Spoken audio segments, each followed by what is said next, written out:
Ada Mac-Ozigbo of National Open University of Nigeria.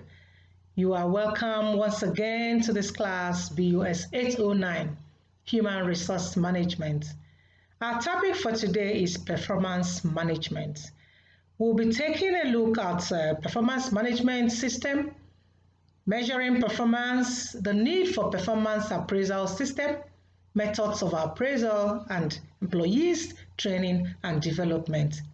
Stay tuned and join me for another impactful session. Thank you. Topic 4, performance management. Performance management can be defined as a systematic approach to the management of people using performance goals, using measurement, feedback, and recognition as means of motivating employees to realize their maximum potential. It actually provides the means for an organization to translate strategy into results. And the key feature of performance management is the emphasis it puts on linking departmental, individual goals and objectives with the broader corporate strategic goals and objectives. According to Armstrong, performance management is a process which is designed to improve organizational, team and individual performance, and which is owned and driven by line managers. Therefore, performance management is a much broader concept than performance appraisal. Performance appraisal is traditionally concerned with judging the individual's performance, giving the individual feedback about his performance and helping the individual to improve by systematically motivating them to work harder. But what is performance management concerned with? Let us take a look. It is concerned with improving not only the performance of the individual, but also the performance of a team and organization. So as a process, it's concerned with the effectiveness of the individual, the team, and the organization. So apart from performance appraisal, performance management uses a range of other techniques which may include team building, quality circles, total quality management. Performance management system.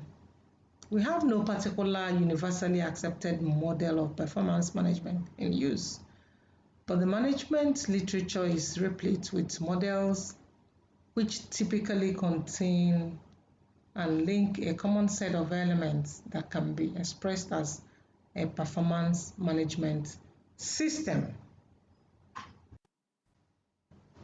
There are essential elements of performance management systems.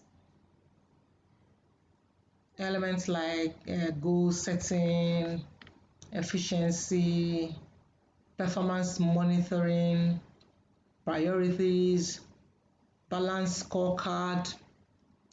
A balanced scorecard is a strategy performance management tool. It is a semi-standard structured report that can be used by managers to keep track of execution of activities by the staff within their control and to monitor the consequences arising from their actions.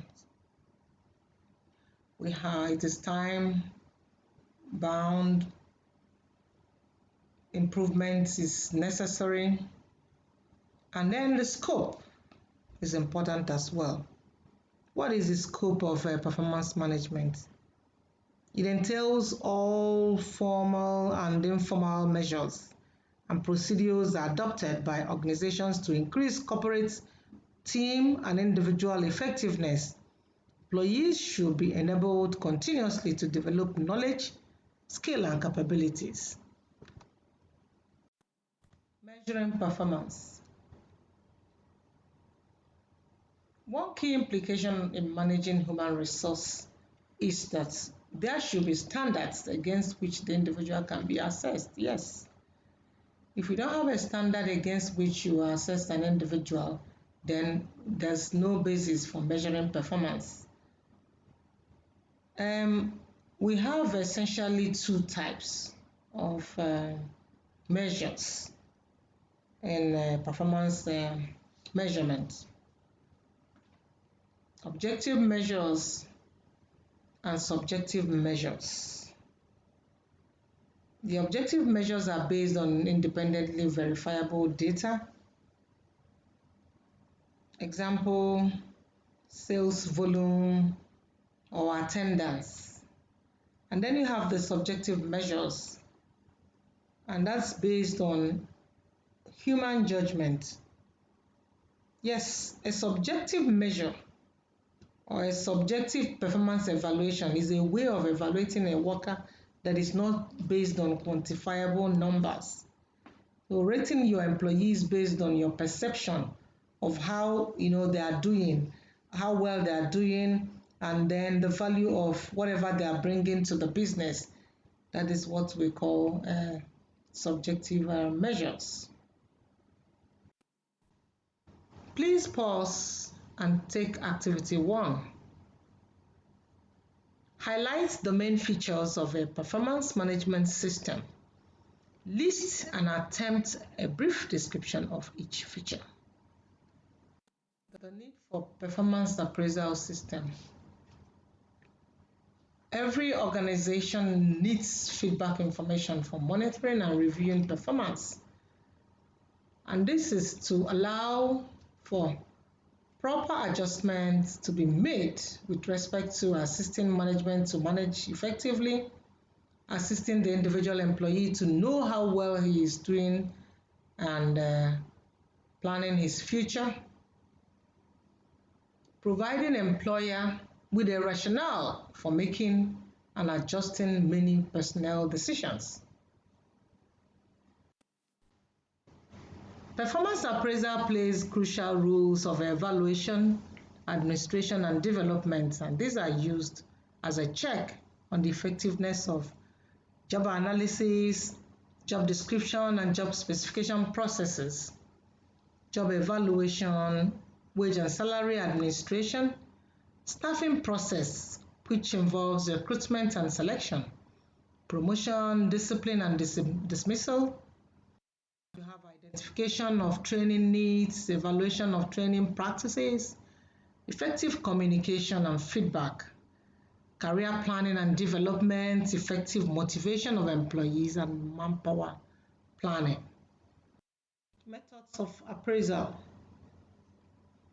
We have as methods of appraisal, or you can say techniques of performance appraisal.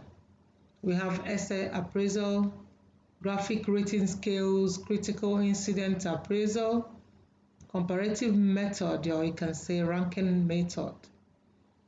Management by objective, we have checklist scale and work standard approach. Now let's consider the performance appraisal techniques one after the other. And we have here the essay appraisal, which is an approach in which the appraiser or rater is asked to present a written statement that describes the subordinate in detail. The description may come in form of employee's strengths, maybe weakness, or potential, as the case may be. And then we have the graphic rating skills. This allows the rater to assess an employee's performance on a continuum. It is the most frequently used method. Why is it the most frequently used method? Because it is simple, quite simple. Because of its simplicity, it's being used widely. Typically, a graphic scale assesses an employee on the quality and quantity of his or her work, as maybe like outstanding, above average, average, or unsatisfactory, as the case may be. It utilizes personality traits and some specific performance items. Then we have critical incident appraisal. In this method, you are required to keep a record of each employee and to record actual observed incidents of positive or negative behavior over a given performance period. The information so obtained can be used to review the performance of the employee. And then we have a comparative method, or the ranking appraisal method. It compares each employee with every individual present in the same team, and depending on their comparative performances to the employee who has performed the best, appraisals are given. It's also called stack ranking. Employees in a particular department are ranked based on their value to the manager or supervisor. The next is management by objective method, MBO. MBO is a performance appraisal method that determines how closely aligned an employee's goals are to organizational goals. MBO appraisals are suitable for measuring quantitative and qualitative outputs of high-level employees. It is results-oriented. Under this method, objectives and standards should be set by management and subordinates. Then we have checklist scale. A checklist scale is a performance evaluation method in which a series of questions were asked and the manager simply responds yes or no to the questions. The questions will give you an idea where you can, how you can assess the employee. So it may fall into either the behavioral or the trait method or even both. And finally, we have work standards approach.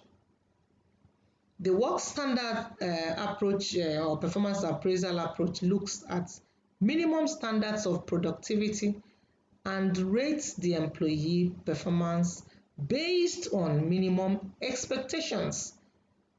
This method is often used for sales forces or manufacturing settings where productivity is an important, asset. Limitations to the use of performance appraisal system. Performance appraisals are intended to evaluate performance potential of employees, but they may not be valid indicators of what they are intended to assess because of a variety of limitations on their use. And what are those limitations? We have the halo effect, recency effect, central tendency, leniency and strictness error, and rater bias. The halo effect. This is rating a person high or low on all items because of a specific characteristic. And this involves a tendency to generalize from a predetermined overall impression for the appraisal of specific traits or characteristics. Then the recency effect. The recency effect occurs when a rater gives greater weight to recent events when appraising individuals. So giving an employee a high rating even though he made a quota only in the last 2 weeks of the rating period. This is what we refer to as recency effect. Then central tendency involves rating all employees in a narrow, safe band in the middle of the rating scale that is around the midpoint. And then the leniency and strictness error. This error occurs when a rater artificially assigns all or a specific group of employees high performance ratings and all or certain scores clustering at top levels of the scales. Strictness occurs when a rater uses only the lower part of a scale to rate employees. And finally, we have the rater bias, which covers errors that occur when a rater's values or prejudices distort the rating, and you as the rater may be biased as well for many reasons, such as ethnic, regional, religious, reasons. It may be interpersonal, it may be conflict related, and so on. So it may even happen that you do not personally like the person you are evaluating. So also age, sex, appearance, or other arbitrary classifications may be reflected in appraisals if the process is not properly designed. Employee training and development. Human resource training and development are vital inputs in the management process aimed at improving and enhancing the output of organizations, both quantitatively and qualitatively. Through systematic training and development, organizations' employees are equipped with appropriate knowledge, skills, abilities, attitudes relevant to the cost-effective performance on the job. So we can see that both training and development are integral parts of the total framework for effective management. The reason why we have training and development is quite similar. So we have similar purpose, but let us now take a look at the difference. The main difference between the two is in respect to the levels of employees for whom they are meant and the contents and techniques employed. Training is a short-term process that utilizes a systematic and organized procedure. What procedure? A procedure by which employees, mostly non-managerial, acquire essential technical knowledge and skills for a definite purpose. Training is teaching in oneself or others any skills or knowledge or fitness that relates to specific useful competencies. Let's take a look at development. Development is a process that creates growth, progress, and positive change. It's a process of developing or being developed. It's a long-term educational process. It utilizes a systematic and organized procedure by which personnel, this time mostly managerial. Remember, in training, we have mostly non-managerial, and here we have mostly managerial, whereby they acquire conceptual and theoretical knowledge. Development involves broader education, and its purpose is long-term development. So training and development are necessary for all organizations, particularly in today's world of fast-changing technology, changing values, changing environments. Both training and development can be taught as a form of investment of human capital. Not only can both forms of intervention contribute to the organization's ability to achieve its objectives, they can transform the lives and prospects of the individuals who benefit from them. Please pause and take activity 2. List the most common means of monitoring and measuring performance you know of, and identify the strengths and weaknesses of each one you know. In summary, performance monitoring and performance management are designed to encourage managers and individuals to work and organize their behavior in such a way that they help the organization achieve its goals and objectives.